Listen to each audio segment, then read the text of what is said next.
Computer. Okay, so tonight we're going to take a little different turn with what we talk about, and we're going to start doing some interviews with people who have been in the field that we're in, because what we really want to do is identify with people who are getting in this field and give them some ideas of some of the things that we did, the people that were in this field. And tonight our first person on this is CJ Stockel. To give you a little background, he's been in education for 36 years, 36 years. He's been a head strength coach at 7 schools. He's coached varsity football, basketball, baseball, track, and golf. He got his first USAW certification in 1989. In weightlifting, he's had multiple male and female youth junior national champions, 10 youth and junior international team members and medal winners. He's been a head coach for USA national youth and junior teams.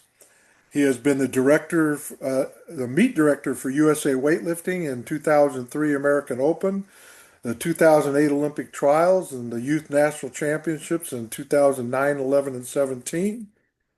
He has served on the board of directors for USA weightlifting and was the chairman of the board in 2015 and 16. He's been a special teams coordinator for 16 years. In 2009, he coached the number one ranked punter in the United States per Cole's kicking. One of the things that I have said before is for those of you that are looking for somebody that's recent that he coached, Gunnar Stockton from the University of Georgia, the starting quarterback, probably a future professional, possibly all pro type of quarterback. So what we're going to do is I'm going to turn off. I'm just going to do the introductions. And then we have Larry Metters, Dr. Larry Metters, and Danny McDermott. And they are going to do the lead-offs on this. And pretty much most of this is going to be CJ Stockel talking. So welcome, Coach Stockel. And we are on the road. So I'm turning myself off here. Thank you very much for the introduction. Yeah, good evening, CJ. Hey, I Larry. would like to start with perhaps our first discussion, and it really has two parts. What originally drew you into strength coaching? And second is, what did your early journey look like? That's a great question. What really drew me in was the fact I felt I could affect young people's lives.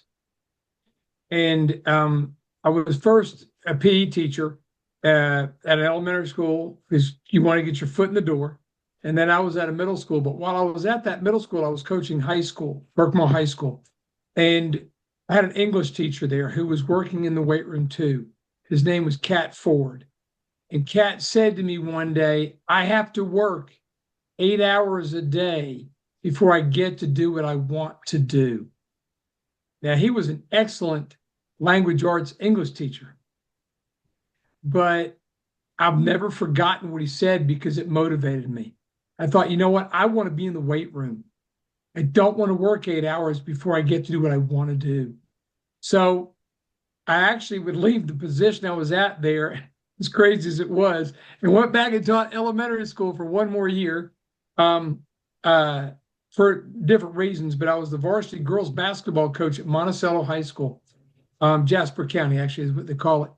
But and oddly enough, at the end of that year, I'd said to my wife, if I can't find a strength job, I'm done. Because I don't want to teach elementary school. I don't have the demeanor to do that. Certain people have got to be that way. And for middle school too. And so oddly enough, at the end of the year, I got a phone call from a lady principal at Adairsville High School who said that a guy named Bruce Miller, who I had done my student teaching with, at Brookwood High School in Gwinnett County here in Atlanta, recommended me for the job. And what's crazy is I had not spoken to Bruce in 5 years. But that was the beginning of my journey. Was starting at Adairsville High School, and oddly enough, just before that, I had gotten my USA weightlifting level 1 certification. Back then, it was a little bit different than it is today. It was a week long. It was at the training center. Harvey Stone, Harvey Newton, Mike Stone, and Angel Spazoff taught it, and it was incredible what I learned, what I experienced. I went there to learn Olympic weightlifting to better my athletes. It had nothing to do with me becoming a Olympic style weightlifting coach and taking kids to meets. It had nothing to do with that. But during that time, early on, in fact, that first year, I actually got to know Mike Bergner and saw what he was doing with Team Southern California. And the idea was, hey, let's just take kids to meets and have fun. And at the same time, they're going to get better and want to compete. And this is going to make them better for their other sports. And that's how that grew. And, as I journeyed through the 90s, by the time I was in 96, I got a job at South Effingham High School. The gentleman that I worked for at Berkmore High School, Mike Harper, was opening up South Effingham, and he told me, he goes, "You're my first hire." Called me on a Sunday night and said, "I want you to be my strength coach." And down the road, South Effingham is just the county above Savannah. So you had Michael Cohen's team down there, Team Savannah. So we started going down there and competing. And before I knew it, I had like 20 kids competing at a junior national championship. But they were all multiple sport athletes. And that was kind of it for me. And I still today preach that. If you're going to do stuff as a high school kid, middle school kid, play multiple sports. And weightlifting is an and sport. Today, we have too many people that say, well, you can do this or you can do that. But you can play football and weightlift. You can play basketball and weightlift. You can play baseball and weightlift. So that's kind of how we approach it and how I have approached it throughout the years. CJ, how would you best describe your coaching philosophy and what core principles guide your approach? Well, one of the main things I teach, and it's funny because I'll tell the kids this: if I meet up with you and your parents, I'm going to ask you two questions. What's the number one priority in the weight room? Safety. And what moves the bar? Technique. We are technicians. We are going to preach and teach technique on and on and on, because if I've got great technique, I'm not going to get hurt. I shouldn't get hurt. Let me put it to you that way. And so we preach the technique, and and I love it. And it doesn't matter to me whether I've got a beginning lifter. The school I'm at right now is Tallulah Falls School. It is a international boarding school. And we've got kids from 35 different countries. It's about a third of our population. And what's neat about it is getting kids from around the world that either have or have not lifted weights. For instance, I've got a young lady in there in our class, one of my classes, from Venezuela. And she picked up a bar, and I went, "Oh, you got it. We're going to have fun this year," because she already knew how to lift. She had actually learned it from a CrossFit in Venezuela. And then I get kids from Europe that have never done this before. So, it's teaching them. It's like I'm teaching any student from the United States that's never done it, because the Olympic movements are not commonly taught in high schools, unfortunately. And so any school that I've been at, I basically have had to go in and change a culture. And recently, as Pat said, I was at a middle school for 7 years. Had a blast with it. Of course, these kids don't even know how to chew gum and skip because their coordination is so bad. And so you got to start with a PVC pipe and slowly progress. But it all goes back to technique. And then, philosophy. I've always believed myself as a player's coach. I want to get to know the kids. I want to get to know what motivates them, what their buttons are, so I can keep them on track, and I can invite them in to want to love what they're doing. Because, as you guys know in your experiences, I've coached two kids that have donned a uniform on a Sunday. And I shouldn't say I've coached them, just like Gunnar Stockton. I should say I coach him. I was one of the coaches, and I did coach. I did train the quarterbacks his senior year, and the kickers. So, I've been around that and seen that, but only two have ever donned a uniform on a Sunday. So the majority of our kids, I want them to want to love to lift for the rest of their lives, to train for the rest of their lives, like we have, because that's where health is. And we want them to be healthy. Plus the discipline that you learn from it. Getting up every day, being diligent, being committed to what you're doing, and how it affects not only your physical, but your mental and your emotional. So yeah, all that's real important to me, and what I've done, we'll talk a little bit about this a little bit later, because I know Pat wanted me to talk about my experience at Woodward Academy.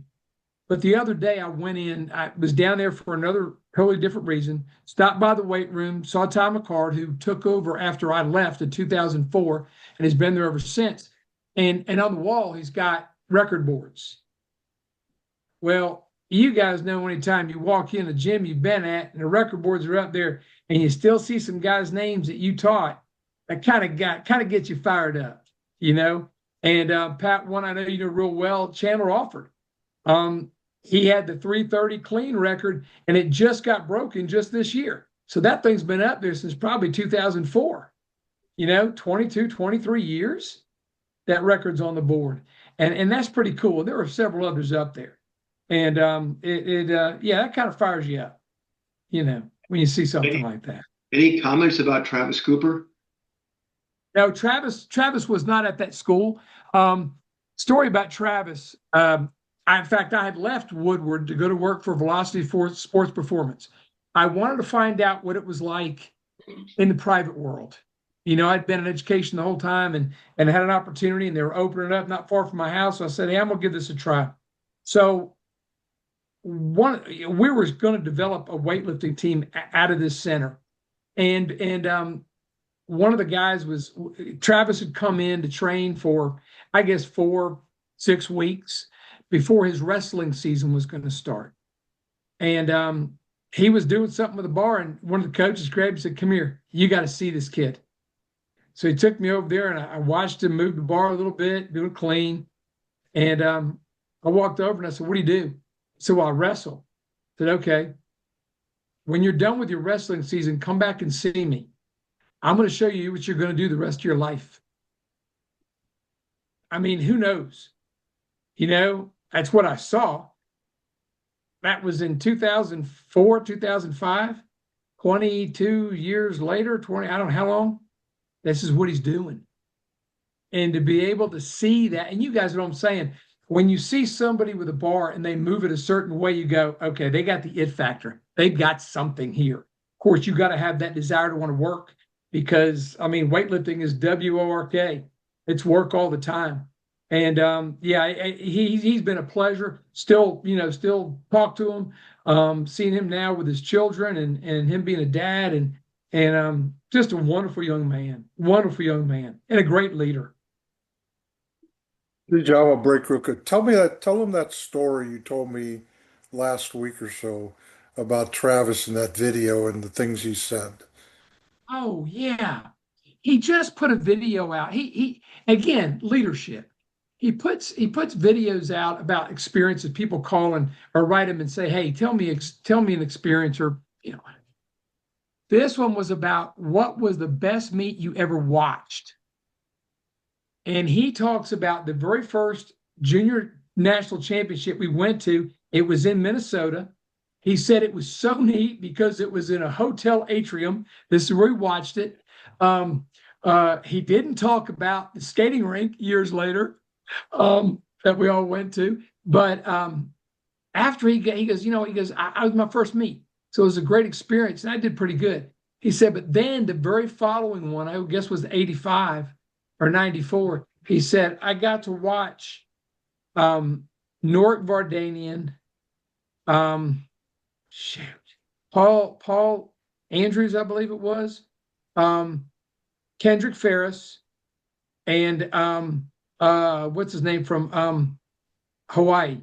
Jim Mosier. oh shit. Yep, Mosier. Yeah. Those four went at it. He said, I sat there and watched them. And I filmed, I got this and showed it to my kids because of what he said. He said, I watched what they put up. It was amazing. Might have been the greatest session ever at a junior national championship. He said, but I looked at it and I didn't get intimidated. I saw what was possible and it fired me up to be able to think, hey, I can do that.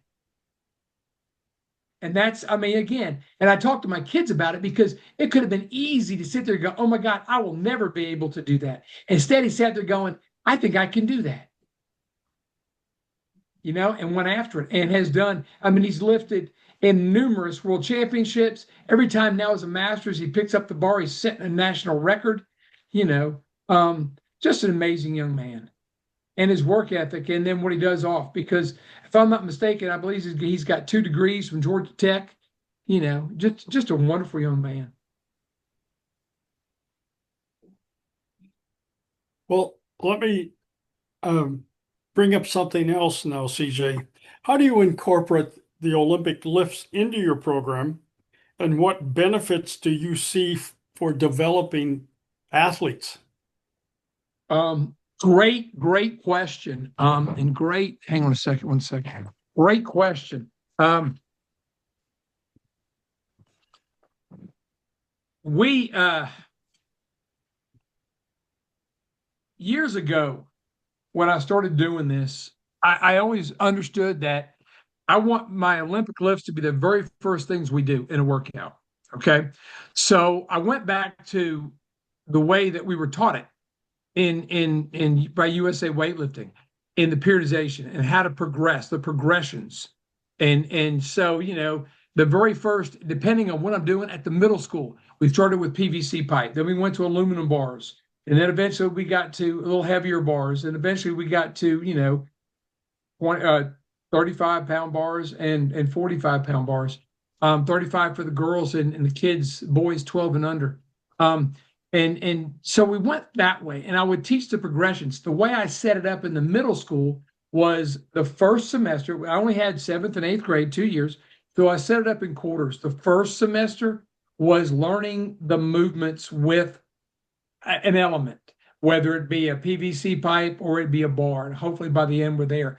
We're going through progressions of all the lifts, starting from high hang through blocks. I love teaching off blocks versus hangs because kids don't have cores to maintain the stability and the position if you're doing 3 or 4 reps. And then eventually to the floor. And by the end of the first semester, the whole idea would be able to do a snatch and a clean and jerk. Now, I'm not talking about a lot of weight. I'm just talking about the movement. Okay.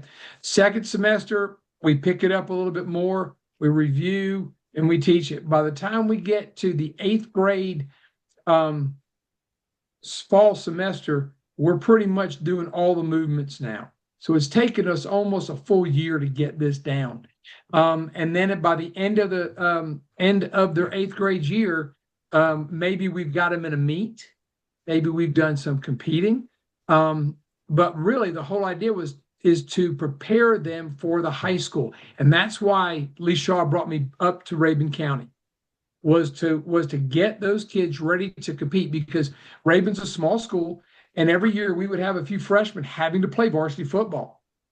So the whole idea was to have them prepared. Now, and it doesn't matter to me if it's a guy or a girl. The school I'm at right now, it's Tallulah Falls. They had separate classes. They had a girls class and had 3 guys classes, run a block schedule. And I said, the girls are getting left out because they're only allowed to take it 1 period a day. So this year we integrated the classes, and I believe in that. And I have believed in that since I was at Adairsville High School, day one. I said, girls have got to be lifting, and I don't care when they lift, because it's not a girl and a guy in the weight room. It's an athlete in the weight room. And I always tell the kids, I'm going to treat you with the respect of an athlete, and I want that respect back with your effort and attitude in here. Because kids control 2 things, attitude and effort. They may never get strong. They might not be that big of a kid, You know, they may not be a Chandler Alford who can clean 330 pounds, you know, or another kid that was up there, Stephen Bridges, who's back squatting 500 plus pounds. They may never be that way, but it's the work ethic they put in and the commitment they put into themselves. And then that radiates out to their team. Also, when I look at teaching this, I talk about discipline a lot because the kids, I do it a little bit different than others. A lot of people now have gone to the clock, and I have a clock that runs. So it's a, minute 45 seconds, and they've got to get their sets done within that time. But really what I try to do is I try to teach the students to be coaches. I want to teach them the coach's eye. I want them to be able to look at their partner and understand if their partner's doing something right or doing something wrong. If I've got a class of 22, I want 23 coaches in there, myself and those other 22. And I treat them that way. If I've got two kids working and I see something wrong, I'll walk up to the partner and I'll tell them in a very low voice, hey, this is what I see. This is what you need to do to correct this. And then I'll let them go over to their partner and correct it. I don't want to overcoach them, but I want them to learn. And getting that buy-in from them wanting to learn has made it so much easier for me to run that classroom. Now, like I said, I like to get the Olympic lifts done first because the body is fresh, the nervous system is fresh, and they're not tired. And then from there, we'll go to a lift. The old days, we used to go a movement, a pull, squat, and then maybe a press, and then something else where we might, do an auxiliary. Where I'm at now, we've set it up into really 3 blocks where we go something on the floor, Olympic lift, a lift and a pull. We'll go into a rack. We'll squat, front, back, one of the two. And then we'll do some hamstring work. And then we'll do presses. The 3rd block would be presses. And could be anything from a bench to a standing press. Where I'm at now has been very challenging. And those of you who have taught understand this. There is no true schedule. I mean, when I was at Flowery Branch High School, in a 3-year period, we had 3 different bell schedules. Now think about that. Every year we were having to change something. We went from a block schedule to a 70-minute period to like a 55-minute period. So every year it was changing. Where I'm at now, I see the kids twice a week, maybe a third if I'm lucky. Okay, but just twice a week. So think about that. There's not going to be a lot of growth. We're going to get more neuromuscular growth than we are going to get true muscle growth from training, because we're only training them twice a week. And one of those days they're getting 3 or 4 days off in between, depending on what's going on with the schedule at the school. So it's challenging, and that's one of the things where you've got to be creative and you've got to lean on people elsewhere. You've got to build a circle that you can talk to. I often say that my mentor really was Mike Bergner. And what was crazy about this is Mike was at Buena Vista High School in Southern California, and here I am in Atlanta, Georgia. We didn't have emails. We didn't have, what we have today to be able to see things. We're sending videos back and forth, so we can see what's going on. And I learned so much from Mike. And the biggest thing about him was we had the same clientele. We had high school kids. As we've all come up, we've learned from different people. We've learned from different people that like in colleges, stuff like that. I don't have those athletes. They got 6'4", 300-pound dudes that can run like deer. I got guys that are maybe 5'8", that weigh 250, that don't run like deer. but I still got to train them. And I got to get the most out of them and get them to be the best athlete they can be. So it's a big difference. And we're working with Mike and all the people that we have. Stan Luttrell, another one, has been a mentor to me, and we have worked together with Team Georgia weightlifting since 2005. Always bouncing ideas off of each other. So that would be kind of my philosophy and what we've done and how I've taught it. But one thing you've got to be is open mind, and you've got to be creative. Your imagination is your limitation, because when you walk in, instead of having a big rectangle, the middle school, I had 5 walls in a room, and it used to be a wood shop years ago. Again, I had to get creative. Where I'm at now, it's very skinny. When I was at Woodward Academy, it was very skinny and long. So your room is your limitations, but you've got to be able to get creative to what you can and can't do. So yeah, and it's fun. It's challenging and it's fun. CJ, that brings a good segue to our next topic here, motivation with the athletes. There's no secret that middle school kids can be tough to motivate. Based on your experience, what did you see when you started working with this age group? What strategies did you find to have worked best for engaging this age group, preparing them for high school and beyond? Well, motivation's kind of fun with kids, especially those young kids, because they don't even know what they're getting involved in. One of the things I had some help. My wife, I was coaching the middle school football team, and my wife was a language arts teacher. So one of the jokes we used to have with the kids was, you don't want she would say to the kids, "You don't want your name to come up at my dinner table, do you?" And they would go, "Oh, no, no, no, no." So but it goes back to relationship. It goes back to relationship. And the school that I'm at right now is a great example. I have been at schools, Woodward Academy. It costs, $25,000 a year to go to that school. The school I'm at right now, international boarding. It's a lot of money. I've been at schools where, kids didn't have running water. So I've seen the spectrum, if you will, both ends of it. And the one consistency dealing with kids is, if they know you love them, if they know you care about them, they'll kill for you. They will do anything you need. I mean, it's just an amazing relationship. What's the old saying? Nobody cares what you know till they know how much you care. That's really what it's about. And when you build those relationships, I mean, when this school, the school I'm at now, Tula Falls, last year, my first year there, it took me about a month and a half to get those kids to buy into what I wanted to do, because they didn't know me, and I'm only seeing them twice a week, and I'm trying to teach them something they've never seen before, and they think it's going to hurt them athletically. Till we start doing things like vertical jumps, they realize, well, wait a minute, I'm getting better. So, buy-in.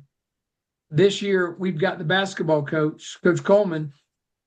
I said, hey, give me the guys 30 minutes before you do your walkthrough. Let me do a pre-game workout with them. Nothing big at all. Doing some cleans, doing some pulls, doing some presses, and doing some good footwork stuff, just trying to activate the body, right? And he comes up to me several games in, he goes, I think they're jumping higher because of what you're doing. Did you try? So that's exactly what he said to me. I think they're jumping higher because of what you're doing. Buy in. I get the coach to buy in, the kids are going to buy in too. So, and the middle school kids, it was just loving on them. And I say to my kids today, when's the last time somebody said they loved you? I look at them and go, hey man, I love you. And that's coming from the heart. And when they know that, they'll do anything you want them to do. And that makes a difference, I think. And I think it's what teachers need to be doing. Because not every day is a kid being told that somebody loves them. Thank you, CJ. That was very good topics today. How can other people viewing this broadcast here get a hold of you if they have Oh, questions? hey, you can get a hold of me several different ways. I'm old school. I just soon talk to somebody. So my phone number is 770-827-8183. Email cj.stockel@gmail.com. On X, it's at CJ Stockel. And on Instagram, it's coach_Stockel. So I'm easy to get a hold of. I am teaching now and coaching golf. So if you call me, leave a message, I will get back to you. If you text me, I'll get back to you. Might not be right away, but I'll be glad to get back. And, one of the things that we talk about, helping others. When Stan Luttrell and I started Team Georgia in 2005, within the mission statement, it talked about coaching coaches. We've always wanted to coach coaches. I don't care if you're in my conference or you're in my region, you're in my classification, I don't care. The whole objective by coaching coaches is that athletes are taught better. We've been around this a long time. There are no secrets. The secrets are nothing but what you willing to put time in. And, I'll say this, I'm blessed. I really am. I have a wonderful wife who has been through this for 38 years. And as a coach, if you can find a wife that will tolerate the time you're not going to be at home, because I always laugh. I have two wonderful daughters, Madison, who's 34 and has a baby boy. You might have heard him here a minute ago trying to go to sleep. And Hope. And Hope's traveled the world lifting weights, and she's got two babies. But I always tell people my wife did a wonderful job raising our children because I was raising everybody else's kids because I was always in the gym, and she would say to me, hey, they come to the weight room to see you because you're not at home. It's the choices we make, but I'm proud of my daughters and what they've done and the lives they've touched. I think they've got that from both their mother and I about wanting to do that. But yeah, coaching coaches is what this is all about. And being on here is an honor and a privilege because hopefully we'll reach out and so people will, call me or whatever it might be.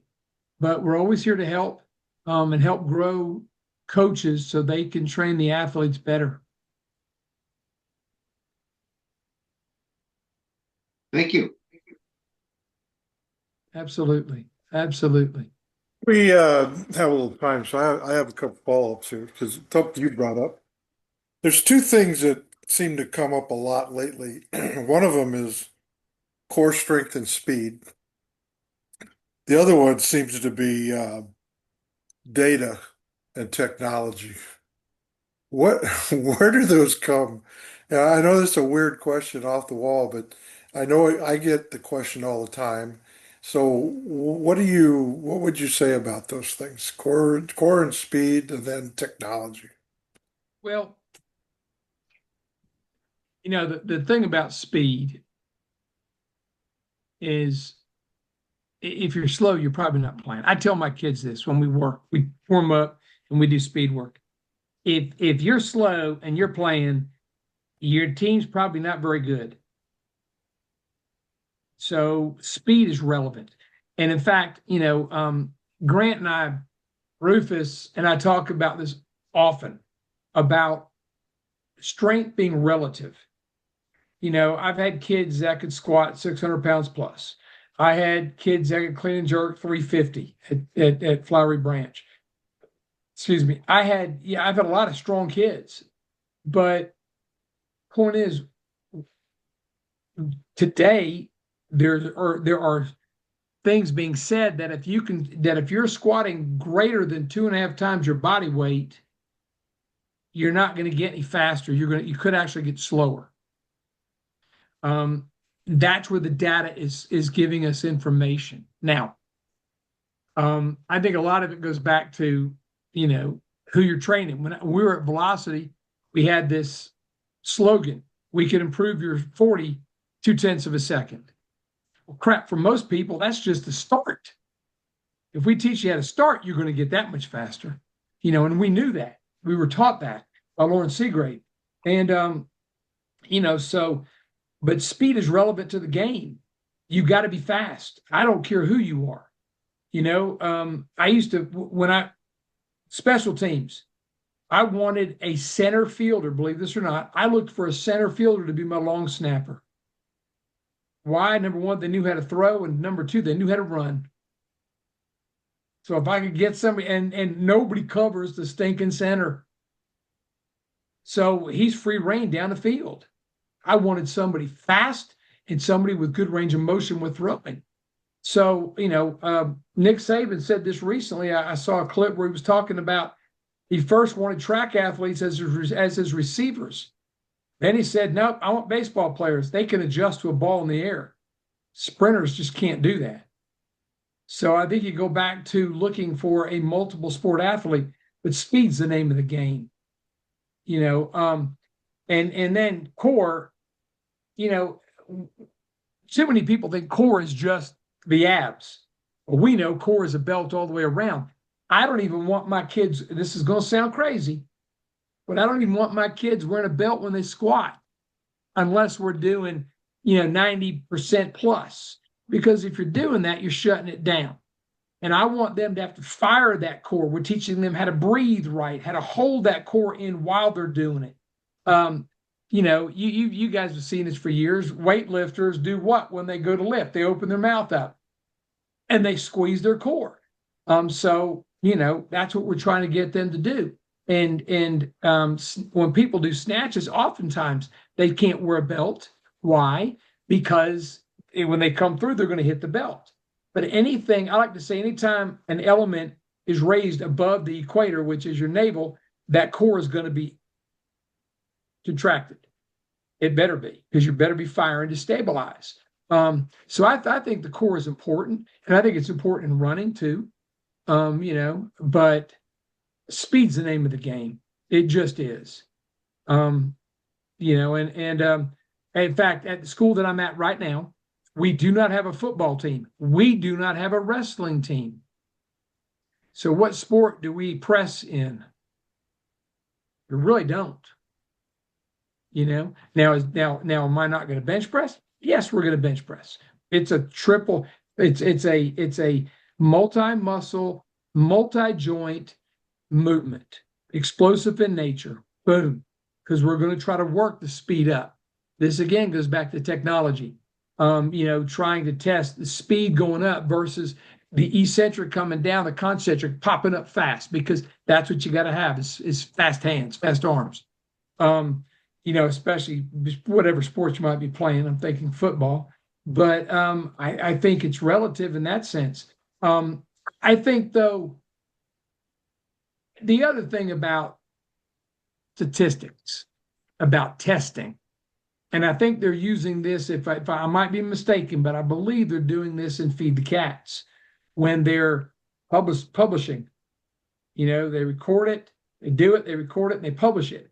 Well, so we did this a couple of weeks ago at school. We tested and we said, okay, we're going to put boards up. We're trying to figure to get kids in. They're only training twice a week. We keep on telling them, you got to get in 3 or 4 times a week. We got to motivate them to get in. Well, what's going to motivate them? Back in the day, T-shirts motivated us. We wanted to be in the 400-pound club or whatever it was. So we said, well, we're going to put boards up, on the TV so kids can see them throughout the schools, so they can see them. First day, didn't even realize it was up yet. One of my basketball players, a senior leader, loved him to death, works his butt off for me, walks up and goes, hey, when we testing again? I'm like, at the end of your season? Because I'm not going to test you during your season now. Yeah, but when? But when? At the end of your season. This went like 3 times, who's on first? And he finally walked away. My other coach walks up, the other strength coach walks up and goes, "Oh, by the way," and he didn't hear this conversation. He goes, "Oh, by the way, the numbers are up on the TVs now." I said, "Okay, that answers that question." He knows where he's at. He wants to beat somebody. So there's motivation. Now, is it everybody gets motivated? Grant and I had this conversation the other day. Everybody gets motivated differently. Everybody gets motivated differently. You got to find that button. You got to find what charges somebody up. Just like coaching, there are some people you can walk in there and you can chew their butt and they're gonna respond. There's some kids that if you do that, they're gonna fold up like a cheap lawn chair, and you're gonna lose them. So it's the same kind of deal, where you've got to learn the kids, they got to learn you, and you got to figure out what button to push and that kind of stuff. But yeah, that's a great example of why we do data so people can see it and maybe it motivates them. Well, there you go. Thank you, Yeah, CJ, for go taking the ahead. time today. Thank you so much. One other kind of off the wall, and then we're done. What do you think's your greatest accomplishment?